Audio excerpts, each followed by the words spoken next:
Farg'onaning Oltiariqga kelganman akalar. Mana shu orqamda turgan Volvo Euro 6 Simis Rev bilan komplekt holatda sotilyapti ekan. Birma-bir ma'lumotlar bilan sizlarni tanishtirib o'taman.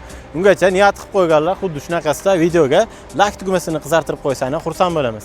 Xo'p, 2018-yilda ishlab chiqarilgan Tiagach 500 ot kuchiga ega, yurgan masofasi 707 ming kilometr masofani bosib o'tgan. O'sha har doimgidek robot korobkada salonlarning ichki holatlari ham idealniy holatda turibdi.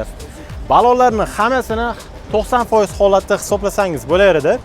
Tiagachda jami ikkita bak, bir tomonda 8 tali, bir tomonda 400 tali bak bilan jihozlangan. Adblularni uzdirib qo'yilgan ekan. Simis Rev agregati Carrier Vector 1550 tali o'sha yangi Vipskadan. Buni baki 280 litrli bak bilan jihozlangan. Hop, stenasining qalinligi 7 tali stena, eshigining ruchkasi 4 tali ruchkadan. O'sha prinsipi balonlari ham hammasini 90% holatda hisoblasangiz bo'lardi. O'sha mostlari Simis mosti, lentakasi bor. Endi narxiga keladigan bo'lsak, komplekt holatda egalari narxini 112 ming AQSh dollar deb aytishyapti. Realniy oluvchilar bo'lsa telefon qilinglar, o'zlari bilan savdolashib, ya'ni yaxshi narxlarga olishingiz mumkin. Bu videoni mana shunaqa Volvo'ning ishqibozlariga jo'natib qo'ysam, esdan chiqmasa, hammaga rahmat.